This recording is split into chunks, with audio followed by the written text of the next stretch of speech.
In Osama City, you're watching One TV News Channel. One TV News Channel. Serving you with information, news, sports, and public affairs. One TV News Channel. One TV News Channel. Serving you with love. Ang telebisyong pangmasa. One TV News Channel. One TV News Channel.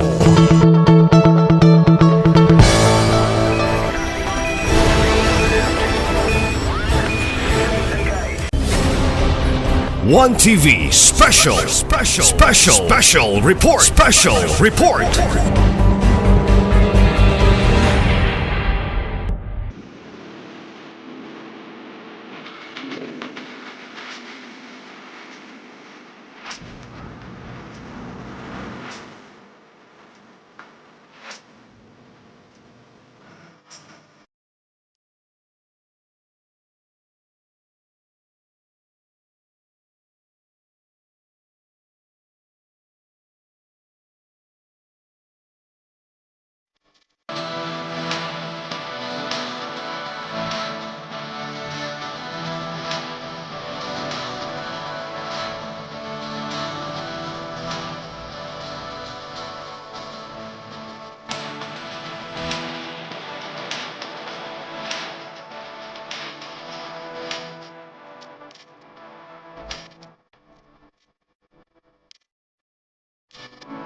Ascenso!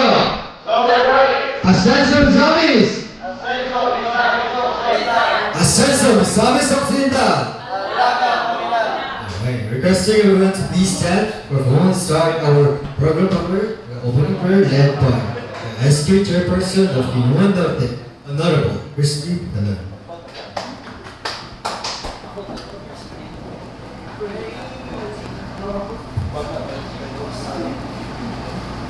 Let us all remember that we are in the most holy presence of God. For Catholics, make sign of the cross. In the name of the Father, the Son, and the Holy Spirit. Amen. Heavenly Father, we thank you, Lord God, for this wonderful day na ihatag sa mga Ginoo. We thank you, Lord, sa presence sa matapos sa Lord God na niya karang Ginoo. As we are going to start our program this afternoon, Lord, may you guide us with your Holy Spirit, Lord God. Bless us all, Lord, as we are nothing without you, Lord God. Give us knowledge and wisdom, Ginoo. Kining tanan among plano, Lord God, dili lamang sa mong paganingon, Lord God, kundi alang sa tanang katawhan, Ginoo. Lord, this we ask in Jesus' name we pray. Amen.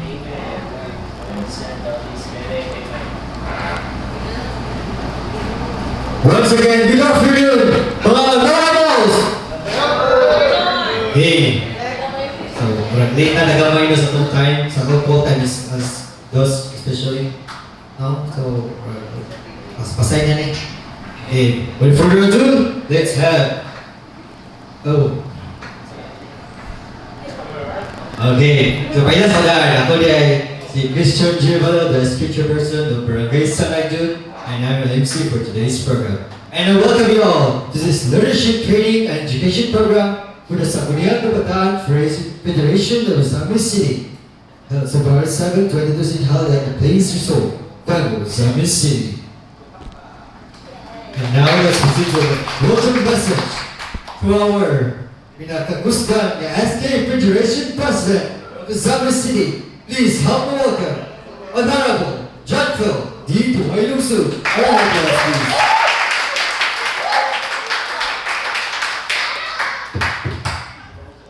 May hapon sa tanan.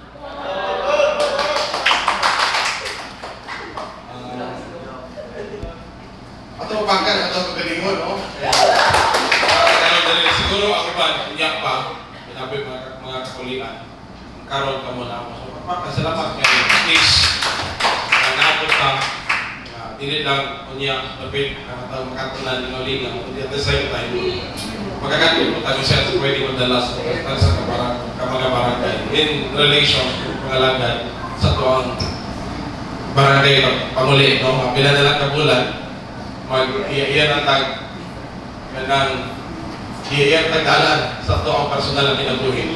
So, unos tanan, atong pagpakan, ato ang mga resource speakers na mag-invite na nakakaroon. Ito ang pagpakan, si Marlene Villa from Azamis Senior Education Program Specialist 2. Marlene, and of course, from the local police, na-represent sa itong hepe sa Pulisan Siyudad sa Azamis, Police Executive Master Sergeant Ma'am Cherel sa pagkakasyon. Later on, naapod ato ang local youth development officer kasi Mayer. For sure, kami pa to, nagdala po siya. Lechon, ang gidala na Mayer, hindi, nag-busy ko sa Mayer. So, kulang po, kayo na ito, message siya kami na. And, of course, sa ato ang local youth development, atong DLG sa amin, Sir Angel Vetra, pahingo na po ito rin. Dahil siya kami kakulian tungkol kay na siya personal matter sa iyang pamilya. Abot ang gusto sa iyang asawa. So, manikakaon siya na unya, karong hapon, mag-anin siya. And maka-overnight po siya with nato tanan. Okay. First time, ito po. And humalay na po na doctor. So, at least man lang sa karong gabi hinakot ko, mag-overnight ang tanan rin. And atong i-enjoy kung sa tagsa kauban ato ang mga pinangga ng mga kuwan. So, mga pinangga, no? Yung kauban. So, salamat kay dili po din wala po din wala ang inyong suporta, no? So mag-unsa ko daga mo gihimo nga preparasyon ug wala po mo. So, ana po pagpakan atong mayor Siyudad sa Azamis, Mayor Sam Norman Conferences, sa kanunay niya suporta. Ito, dilataw lang yun sa kasimana gamay. Ito, ang pagsakot lang yun ang ulang. Tungod kay, napoy gusto na ipabot si Mayor Sam. So, muna na-delay na gamay. And most especially, pining event. So, inun siya na, why not, lang po yung leadership training para dili po dalsi ito ang overnight lang ang lingaw lang. So at the same time, pag mga natanong kabayan, may ganina. So, wala to, magpasidap na lang sa pag-usap, marang manay makapadayon sa palagiusan.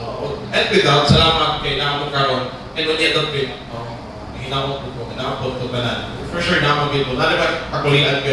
Salamat kayo sa tanan, and especially sa mga escape pod. Bilang mga escape, itabang pod nga mablastang ni karon ni event. And tayo mga pasabog later on, ito mga SK nga, yan po sa kusina last day. Manayaw daw sila niya. So ito magpakan, ito ipakita nga, nalingaw ko yung hay karon. Nalingaw, nabuol, nabalak ka mo, nahilak man. Ano ipakita ka mo, nalingaw ko yung hay karon.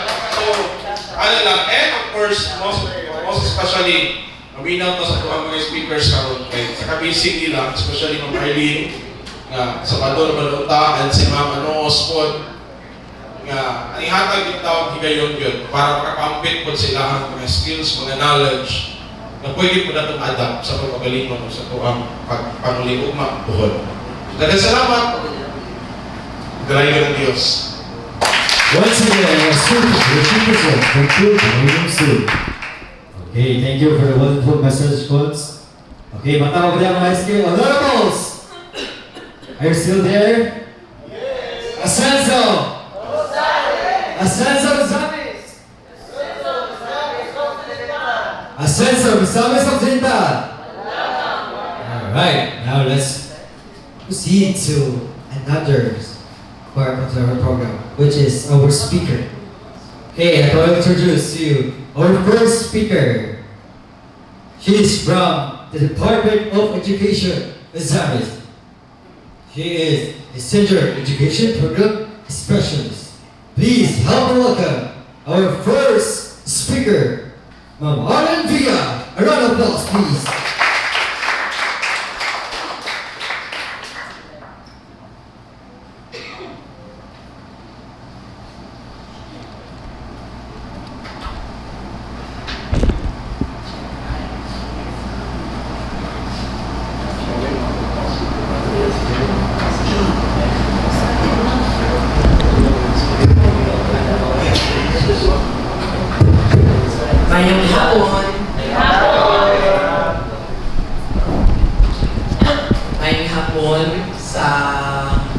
bata, but very dynamic, active, and representing your voice in the council. And a very good friend, Councilor John Tatoy Husod. Ang taga-PNP na si Ma'am Anoos, na nagtatakbo in so many advocacies for young people like you kung sa atong tanan maayong hapon. Nalipay ba taman ang diyan gamon? Yes! Kung nalipay ta ka na swimming pool. Na? No? Kung ako pa'y wakong ko kagi ko SK. Kung ako pa'y SK, nga daton ko aning lugar makanon pa yun ko, papaminawon o advocacy which is designed that you can learn young as you are. Manhig ko sa'yo. Nagtalong-talong. I will always be available. Basta si Konsihal Chantel ang mo istorya. Actually, we have already talked about this. Di na mo kay Talo, we had so many engagements regarding SK. I didn't told him, don't. Ikaskay good sa SK ng communication protocols. Because young as you are, naman may mga butang atong i-observe. No? Especially if you would like to have engagements with the PNP, with DepEd, with the local government unit. It does not always follow that you are SK, and when you go to schools to see our principals na ay mga advocacy sa inyong himuon, pasudlon na po sa eskwelahan. Pwede na. Islam tubag po. Pwede na. It is not automatic, even if taga-barangay mo, dito mo sa inyong barangay. Kinsay taga-labo din din. Wala. Absent. Sa akong barangay, absent. Anyway, taking Labo as an example. Kung nahimuon ang SK leaders, mga advocacy dito sa eskwelahan, it is not automatic. Dapat mo protocol o inform sa Department of Education.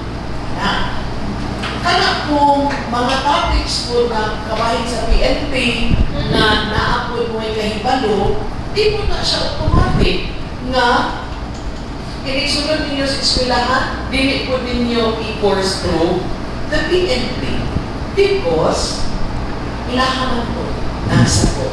That's our engagement previously with Consihal Chantel. Ay dagan kayo mga kuan, asa po na dito, Montol, covering 3 barangays, unya usahay, ang ato ang mga plano, kulbaan kulba ayo, daliman ka, patapukon,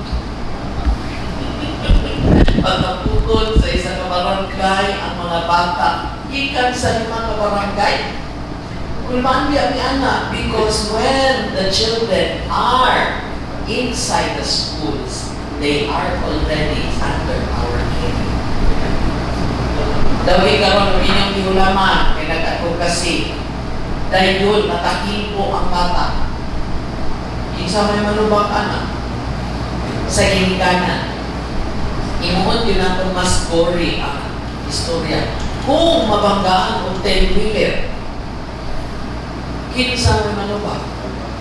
When the bata is supposed to be in school and attending classes.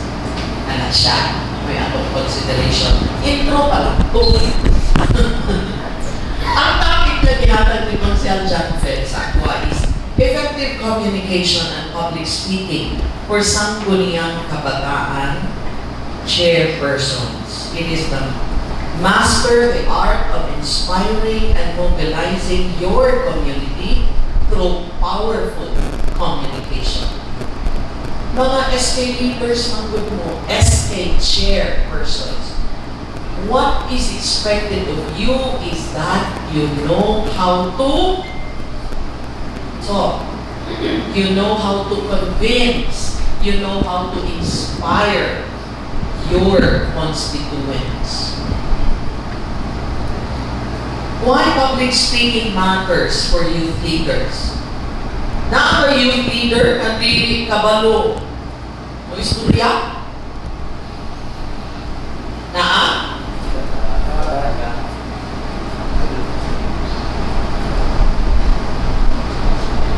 ay youth leader na maghilom-hilom ba? O nagdili ka katuno? Kaya dapat ang youth leader, one who is convincing, inspiring, and knows what he or she is talking about. Karoon lang po kamantay. Pero ang mga SP halos-halos mga lalaki. Gender sensitivity. Ha? Na ay mga, lagi, ka-sure. Na ay mga lalaki, o dili kayo mga lalaki. I respect you for that, but I would like to believe my own concept of that. Okay? Your voice creates real impact. Public speaking is more than talking. It's a leadership tool to inspire action. Kung ingon ta, magtabok ta. Kung ingon ta, mag-create ta aming nga programa o proyekto. Manglimpyo ta sa ato ang barangay. Dahil walay ni sipot nimo. Are you able to convince? Are you able to inspire? Siguro po ipasin off. Lari-lari, puta-puto. Lari-lari na. Basin po, pasikat na puta-puto. Ingon anak. Kani, ang sana. Basin po, rampa na puta-puto. That's why people do not see our dynamism, young as we are. People do not see the essence of why we are doing things. Lam-lam na escape. May na sila basketball. May na sila takot-takot. Diba? Gets? Nagkaroon mo pa ng mga istoryahan? That is real. And as for istorya, sa mga ilang istorya, puro na sila mga out of school yun. You see? Because you fail to behave and discipline. Ang behavior does not only mapakita nato through our behavior at home, in the community, and how we engage na pinasa atong mga kapikulangan. Mobilize communities. We are amazed at some communities na ang manguna sa clean-up drives, dili ang mga tigulang. Kung dili, ang mga kabatanunan. Let us rise above expectations na kutok na tag-basketball, kutok na tag-Mr. and Miss Gay, kutok na tao Mr. and Miss so and so, because we are young. Dili, we should use our energies para bang more meaningful energies, more meaningful projects for the young people in the community. Angelo Lopez, a youth leader who founded a successful non-profit organization, transformed his cause by speaking at the Legacy Summit. His words sparked movement. Research confirms that youth who engage in public speaking develop stronger confidence. Kabalo man ko, mga baga-baga, anong nawong. When you are called to speak in public, parang dayon ang SKO eh. Confident naman. Ang problema, sharper critical thinking. When there are issues, di mo ang SK. When there are concerns for the youth, tingog ang SK. Karon, ang problema, kung sakto ba ang imong ipaklar-lar before the public. And deeper civic engagement. Sometimes, we go into projects para mapakita na naantay na himo. Have you asked yourselves, what have you done in your own barangays? Saman, and more meaningful, SK impactful activities for the youth. Have we indulged? Have we asked kung sa mga kabataan ba, what is our involvement in literacy in our barangays? Have you volunteered to teach kanang mga yoy ika kuan kamo adto sa eskwelahan, or have you thought of inviting katong mga bata na school age na unta pero naanaga lao-lao sa ato ang lugar? Have we thought about that? Aside from paliga sa basketball, paliga sa unsang mga games, na napapagkaroy bago nga game, no? Saan na siya? Ha? Just gawas o? Pickleball? Mabulaan na po ng basketball. Pickleball na po. Sige. The power of your voice as SK chairperson. Saan na siya? You represent the youth effectively. Expected yun na sa inyo ha. Muna nga, dapat SK leaders must be careful because you are representing the youth effectively. Now, sa ato ang mga actions, your role demands clear, persuasive communication to authentically represent young people's needs and aspirations in local government. Have we done that? Our actions ba represent to the aspirations of the young people in our communities? We should be careful. Why? When you do not behave, when you do not act, and when you do not say what you are supposed to be acting, what you are supposed to be saying as SK leaders, unsay kainon sa community? Unsa po siya? Malinoy ka una-una o pabuyag, balo-balo SK. Diba? Relate?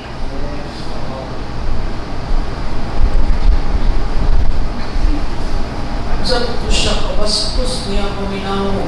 Ano yung SK leader?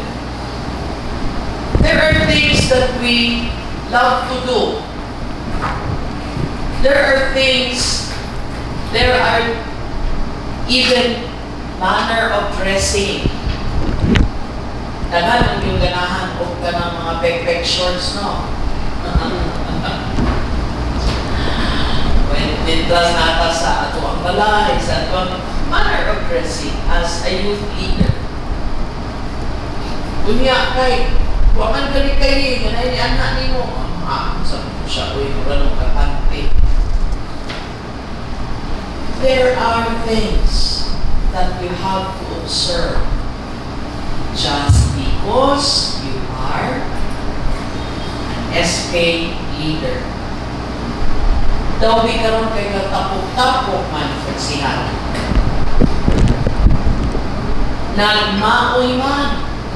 Kaya na ay birthday dito.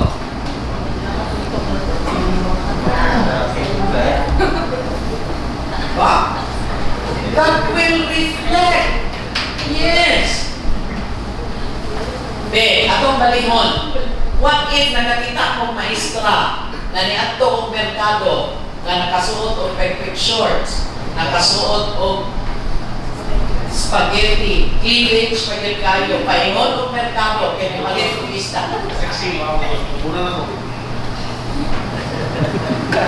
Remember, bisan pa o asa dapit moadto si Ma'am A, bisan pa o sa merkado, sa Bulangan, sa Barian, pagkakita nimo o teacher, whether babae or lalaki, unsa may isulti nimo nga greeting? Good morning, ma'am. Good evening, ma'am. Jesus, Ginoo. Dayon, kung nakita nimo ang SK leader atong mga patay-sinte. Tapos mayon ka na, may gabi di anak, kunsihal. There are things, there are actions we can no longer do or act because we are SK leaders. Wala siya. You have to represent the youth effectively. Advocate with confidence.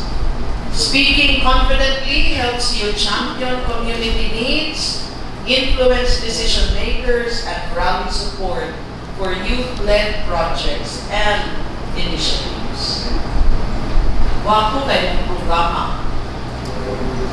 Wapo kayo ng initiative ikan sa inyong barangay. Nindot i-advocate sa 51 ka barangay. Punta. Pero di mo ka mahibalo. Kukumbinsi na suportain. Tungod kay kini makahatag o dako na impact sa mga kabataan. Siya. That's the power of your voice. I hope you are taking good care of the power that you have as SK leaders. Building confidence starts small. Saan natin siya nato pagsugod? Kayo sa dayon mo, pag istorya po nga dito na diretsyo sa kungay activities kung siya, dito dayon mo diretsyo sa wellness bar.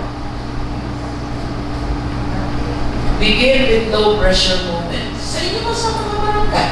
Magtapok mo, mag-istorya. But when you talk as an SK leader, dili pabara-bara na istorya. You have to have content. You have to have bala. Nakay dalpon nga bala, nakay dalpon nga information. Dili lang basta kay may kang istorya, may kang kumbinser, pero kulang po ang ika-istorya. That's why, kinahanglan po na you have to prepare. Practice desensitizes fear. Kaya kung may istorya na ka sa publiko, ay kung ina nga, di mamukdaw inyong ang kamon. What's your first reaction? Fear. But when you feel fear, that's when you prepare. Kung saan man mo, mag-research ka. Kung saan ay maayo na ika-istorya mo sa mga kabatanunan, di ba ba pareho ang need o ninyo?